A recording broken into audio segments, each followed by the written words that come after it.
Joe here. This is Pocket with Joe. I'm joined by Pete Jensen, Director, Senior Fantasy Editor at the NHL, NHL Fantasy, and the NHL Network. Pete, we've got hockey season right around the corner. How are you feeling? Everything's great. We're a little over 2 weeks away, right, from the start of the season, regular season 2022-23.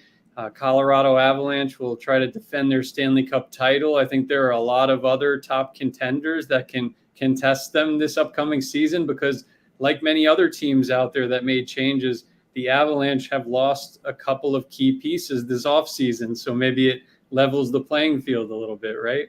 What do you think of Kadri leaving the Colorado Avalanche? I mean, it seemed like it was probably going to happen. I think that Kadri was really a stud for them on the second line this year. I believe he was borderline top 15 in the whole NHL in points per game last year. And, McKinnon was ahead of him. So it's not really like he was playing on a even strength line with McKinnon, Rantanen, and or Landeskog for most of the season. So sure, he was playing with them on the first power play, but I think he's really going to be a great pickup for the Calgary Flames, who lost two of their three best players in Johnny Gaudreau and Matthew Tkachuk. But then again, they gained Jonathan Huberdeau, who kind of offsets the loss of Johnny Hockey. And then Nazem Kadri makes them stronger down the middle at the number 2 center spot. And then Mackenzie Weegar makes them stronger on defense. So it's like you weigh the positives and the negatives. And I actually think that the Flames came out nicely on the other side of all this mayhem here in the offseason. Yeah, I absolutely do think they did as well. I'm not sure if you can see my Calgary Flames banner behind me, the Fire It Up from last year's playoffs. We are going to talk all 4 of these divisions here. Your thoughts on the strongest ones and the weakest ones within the divisions, as well as the pickups. But before we get into that, Pete, do you want to let everyone know what you have going on at the NHL and where people can follow you? Yeah, so everybody's doing their fantasy drafts. They're preparing to make their bets on the upcoming season, of course, and anything in between, playing different league formats and things like that. So first and foremost, NHL.com/fantasy is your home for all the rankings, projections, draft prep, essential lists that you're going to need, top 10 sleepers, top 10 rookies, everything across the board, team previews. Then you got the NHL Fantasy on Ice podcast. We've dropped about 10 off-season, season preview episodes that are there for the taking if you have the time to devote to it. If you're a casual fan and you want to become more of a diehard, or you want to play fantasy, or you want to, sprinkle in some bets this season, it's a great podcast to follow. And we're going to be going 3 days a week this upcoming season. So really excited about that compared to 2 days a week last season. And then we're also doing a YouTube mock draft special next Tuesday, September 27th, 3 p.m. on the NHL's YouTube channel. That's a new initiative for this upcoming season that we're really excited about. And it's going to be me and a bunch of my colleagues and guests and friends of the show. It's going to be a really nice thing to get people ready for their drafts. That is amazing. You guys make sure you go and check that out. Subscribe so you don't miss out on any of the fantastic content that Pete has coming out here with the NHL. Pete, let's dive into the Pacific Division. We have the Anaheim Ducks, the Calgary Flames, the Edmonton Oilers, Seattle Kraken, LA Kings, the Sharks, Canucks, and Vegas Golden Knights to round it up in this division. Who do you think is the strongest team, has made the biggest improvements in the offseason? I think regular season-wise, the strongest team is the Edmonton Oilers. They got to the Western Conference Final last season, and they got even better since then, right? They were rolling with Mike Smith, the veteran, last year. Now they have Jack Campbell, who I think is one of the top 10 goalies in the NHL, at least based on his performance over the past 2 years for the Maple Leafs. I think he was kind of an unsung guy for them, despite their continued playoff failures. He fared pretty well for them in the postseason in defeat the past 2 years, and he also was really good in the regular season. Fell off a little bit last year and dealt with some injuries, but I have a lot of confidence in Jack Campbell with that elite offense in front of him. They brought back Evander Kane. They have strong center depth. They could play Draisaitl on the wing or center whenever they want to. They have McDavid, the best player in the world. They have, Evander Kane, category stuffer for fantasy leagues. And Zach Hyman, big playoff stud. Their defense is loaded as well with Nurse Evan Bouchard is one of the breakout players of the upcoming season. And they got Tyson Barrie, too, to plug on the power play whenever they need a goal or a point, So the Edmonton Oilers, I have my doubts about them getting over the hump and winning the whole thing. But for the entire regular season at large, I think the Oilers are poised to win the division this year. Yeah, you got to love what Ken Holland came out and did for this team in that offseason. Jack Campbell signing a 5-year, $5 million contract with them. As a Calgary Flames fan, it hurts that they've upgraded their team so much this season, being able to keep on Evander Kane as well. What are your hopes for the Calgary Flames in the division here? So on NHL.com/fantasy, you can find our goalie and team win projections. You can look at all the divisions. It's kind of like a loose projection of what the standings could look like, at least in the wins category. It doesn't account for losses or overtime shootout losses, but it'll give you a nice glimpse of what things could look like at the end of the season based on our projections. So we have goalie, individual, and team wins. We have forward and defenseman point projections for you to use in your fantasy drafts or to break any ties with your decision making. But yeah, back to the Calgary Flames. I mean, Jacob Markstrom, you could be critical of him in the playoffs, but I think that defense got stronger with Mackenzie Weegar adding to a unit that has Noah Hannafin, who's a two-way stud, and Rasmus Anderson and Chris Tanev when he's healthy. I still like that defense. I like the forward depth more. I think guys like Toffoli and Mangiapane can do even bigger things than they did last year for the Flames because they're either going to be playing with guaranteed, right, Nazem Kadri or Elias Lindholm. So it's like they lost Tkachuk, but other guys can move up in the pecking order. Blake Coleman's another one. So we have the Oilers for 51 wins. We have the Flames for 49. Would not be surprised at all if those two teams met in the playoffs again. And then with those offseason improvements, I actually think the Flames could challenge the Oilers a little bit more than they did last year when you consider that they have a better defense to potentially contain the likes of McDavid and Draisaitl and players of that ilk. So that's what I'm looking forward to. I mean, I think the LA Kings have a nice glimmer to contend for a division title again after getting Kevin Fiala. But I really think that's a two-horse race at the top between Edmonton and Calgary from Alberta. I really hope so, because that Battle of Alberta is something else when these two teams match up. They really do not like each other. What do you think the addition of Mackenzie Weegar here does for the Calgary Flames? Do you think it's almost a better addition than Huberdeau? I know a lot of people talking up Huberdeau being the best addition that they've made in this offseason, but I do really like what Weegar brings to the table here. Me too, and you can't argue against it. I mean, he did play with Aaron Ekblad with the Florida Panthers, so he played with one of the best offensive defensemen in the league. But there were also stints where, right, each of the past 2 years, regular season and playoffs, where Ekblad went down with an injury for an extended period of time. So, and I thought Weegar fared really well in those spots. Sometimes he even took his game to another level offensively when he was separated from Ekblad because of Ekblad's injuries. So even strength-wise, I believe past 2 seasons combined, Weegar's in the top 10 in even strength points among defensemen in the whole league. So give him a maybe first power play look to stay.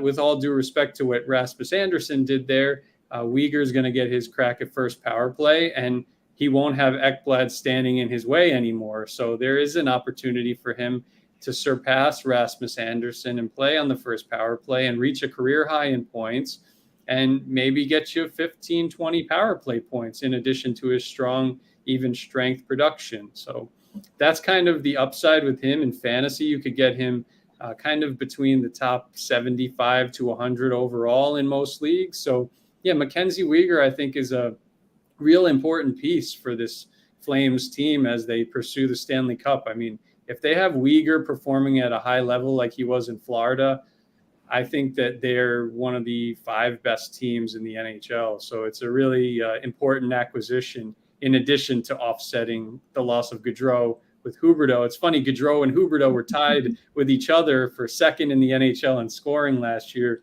behind McDavid. And then they got traded not involving the same teams, but kind of interconnected, right? All those moves going on related to Calgary. Absolutely. Okay, we have to talk about who do you think is going to be the weakest link in this division and why?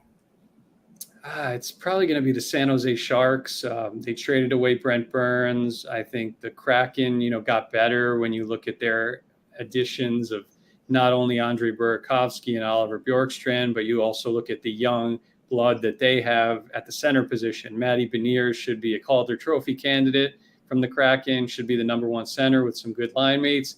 And then they got Shane Wright, too. Remember, he fell from number 1 to number 4 in this year's draft. So it's really exciting what the Kraken have going for them this year as opposed to last year, where a lot of people were questioning some of the expansion draft selections and the direction of the team and comparing them to Las Vegas. It was just maybe the expectations were unrealistic, but now they actually have an exciting young core to build around. So, and for the Sharks, like they still have guys like Hurdle, and Timo Meier is one of the best wings in the entire league, fantasy or reality. The problem is the supporting cast around him is a little questionable. Can Erik Karlsson play a full season? Can he produce at a 50 or 60 point pace? That's what his pace has been recently. He just hasn't been healthy. So the Sharks do have the pieces to stay relevant potentially, but I just worry about their goaltending a little bit.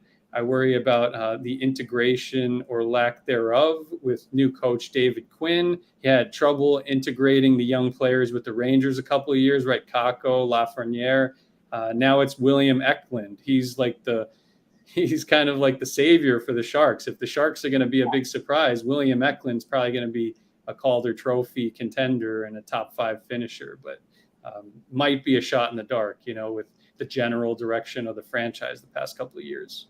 Absolutely. Talking about teams that didn't have the best of health last season, we saw that with the Vegas Golden Knights in this division. Any thoughts on the Vegas Golden Knights here if they can stay healthy with those key players? I still think they're a really good team when they're healthy. I mean, the only way that they were going to miss the playoffs last year was that they were going to have major injuries to many of their core players, and that's exactly what happened, right? Eichel played through an injury once he came back and had the neck surgery after the trade from Buffalo to Vegas. Mark Stone missed significant time. Robin Leonard missed significant time. Max Pacioretty missed significant time. The list goes on. I mean, Riley Smith missed significant time. It was really ridiculous, but and unfortunate because they missed the playoffs for the first time in their existence. But they do have bounce back appeal. Jack Eichel could certainly at least match what he did in his best season with Buffalo when he had 82 points. It's a guy that if he's healthy from the start of the season to the end, I fully expect him to produce a point per game or better, probably on the line with Mark Stone. They also added Phil Kessel. They got a new coach in Bruce Cassidy. And hopefully their defense can stay healthy with Theodore Pietrangelo and Alec Martinez, because if those guys are healthy, that might be the best defense in the Pacific Division. It's at least comparable to Edmonton and Calgary when they're healthy. So, but again, Robin Leonard's out for the whole season, so they're going to rely on Logan Thompson probably to be their number 1 starter. That's a little iffy. I could see Logan Thompson getting 25 plus wins. We haven't projected for 26. But again, there are a lot of questions with Vegas. When they're healthy, I do think, long story short, they are a playoff team. Absolutely. This division is completely stacked between the Flames, Oilers, Kings, and Vegas Golden Knights. We are running short of time. Let's do rapid fire in these next 3 divisions because I don't want to let you go, but I know I have to let you go here shortly. Rapid fire. Let's look at the Central Division. 2 favorites in the Central Division and least favorite, and why? Well, Colorado's got to be at the top of the list of the Central Division, and then there's a significant drop-off after that. You're looking at teams like Minnesota, St. Louis, and the Nashville Predators next in the pecking order. The Winnipeg Jets are a nice bounce-back team if they have Scheifele healthy for a full season, if they get a lot from their rookie Cole Perfetti and a couple other key guys, maybe a bigger role for Nikolai Ehlers under Rick Bowness. I think the Jets have bounce-back appeal, but I do think the Nashville Predators, even though they got swept out of the first round last year, they're my second favorite team, fantasy-wise or reality, in the Central Division this year, The Blues lost a lot. They lost Ville Husso, their goalie. They lost David Perron. Minnesota Wild lost Kevin Fiala, and they have cap constraints, and they're going to rely on an aging Marc-Andre Fleury in net. The Predators have arguably the best defenseman in the league, Roman Josi, arguably the third best goalie in the league in UC Saros. They have an elite offense. They were top 5 power play last year. They added Nino Niederreiter. They added Ryan McDonough. I think the Predators, I think a lot of people out there are underestimating them a little bit. And they still have young players to go to, right? They have Tanner Jeannot, was a great rookie last year. They have Philip Tomasino. They have some young players, some great veterans. I didn't even mention Philip Forsberg and Matt Duchene, who were 40-goal scorers last year. Did you not mention those two? Yeah, so Nashville's like pretty darn good when you really step back and look at it. So I have them. I think they have a great chance to be the second best team in the division. Okay, I love it there. Yeah, hard losses for the Wild and the Blues in this offseason. Let's quickly move on to the Atlantic Division here. We'll do rapid fire again so we can get moving. Top 2 teams and least favorite team here in this division. Well, I think the Florida Panthers and the Tampa Bay Lightning are the top 2 teams in that division. But it's really interesting the way that it's trending, right? The Toronto Maple Leafs continue to face a ton of pressure, and they're going into the season with a really shaky goalie tandem, Matt Murray and Ilya Samsonov. Neither of those guys is a sure thing. Sure, they have, they boom or bust potential. It could go really well or it could go terribly wrong. Then again, you have some up-and-coming teams in the division, like the Ottawa Senators. Look at all the guys the Ottawa Senators added this offseason. They're probably the most improved team in the whole NHL this offseason. They added Alex DeBrincat, Claude Giroux, Cam Talbot. They got Jake Sanderson coming up the pipeline, who's going to be a Calder Trophy contender, especially if he gets on first power play. Yeah, I think this is a team that people are going to expect to lose in those first couple of games and are going to be shocked. So for everyone betting, keep your eye on the Senators. Oh, yeah, for sure. And they're going to score a ton of goals. So if you're looking at overs and things like that, they're just a team to watch and monitor, see how they start the season, and then maybe ride them if they're putting up, 4+ goals a game or something like that. Absolutely. What team in this division do you think is going to come in at the bottom? Probably Montreal. They're probably going to be out without Carey Price for a large chunk of the season, maybe the whole season. They're a young team. They're going to rely heavily on Kirby Dach, Nick Suzuki, Juraj Slafkovsky. They drafted number 1 in the draft. He's a big kid, so he has a chance to keep them relevant, but Buffalo has a great prospect pool, even better than Montreal's. Detroit got a lot better. Detroit could make the jump from non-contender to contender this year, like Ottawa can. And then you got all those other good teams, like the Boston Bruins are getting the band back together. They're trying to win the whole thing, right? They got Bergeron to come back. They're going to get Marchand and McAvoy back mid-season from their injuries. They got David Krejci to come back from overseas, the veteran. So the whole division is so stacked. I think it's the best division in the NHL, the Atlantic. And Montreal, I just don't really see them hanging around with a lot of those teams. So I think Montreal, at least based on our projections, has the fewest number of wins for the upcoming season. Yeah, definitely hard for them to compete in this division. Brings us to the last division, the Met here. This one is a very interesting division. We've got lots of teams here. Who are you looking at to take it? Carolina Hurricanes were a great team each of the past 2 seasons, really ever since Rod Brindamore took over as coach. Now they have a chance to reach a new level. They're going to get Max Pacioretty back sometime mid-season, late season for the playoff push after they traded for him. They didn't even have to give up anything to get Pacioretty for his contract year. So that's an exciting thing to look at for their Stanley Cup Futures appeal. They got Brent Burns from the Sharks, like I mentioned, to run their first power play with Aho, Teravainen, Svechnikov. Their number 2 center spot's a little bit of a hole, but they have so many different guys that can plug. They got Kokoniemi, they got Paul Stastny, Jordan Staal, Martin Nietzsche.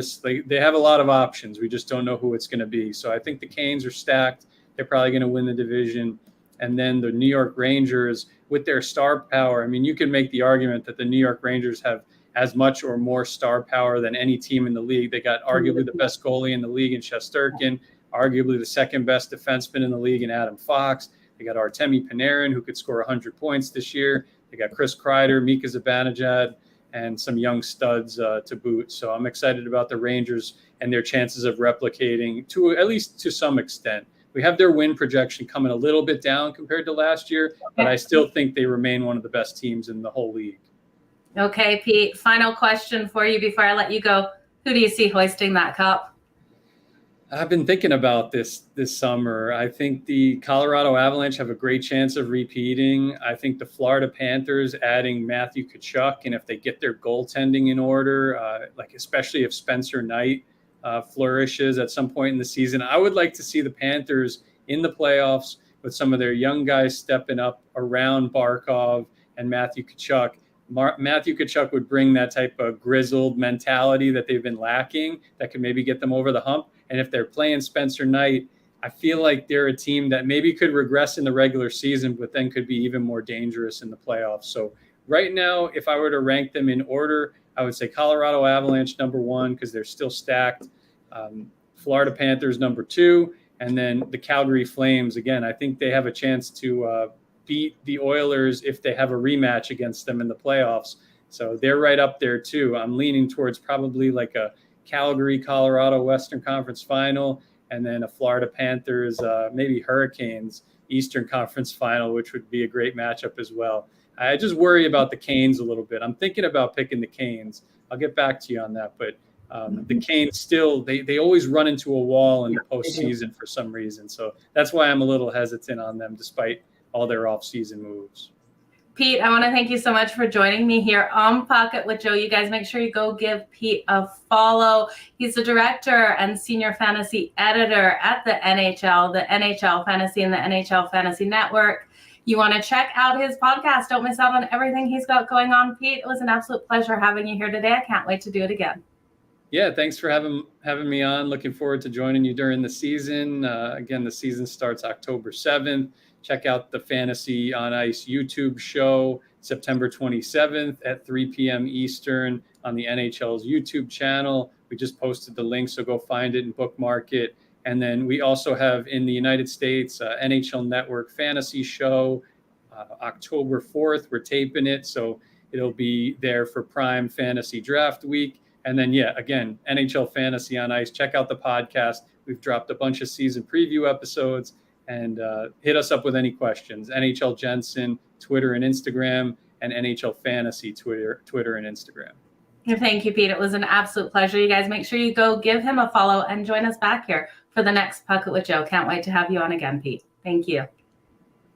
Thank you.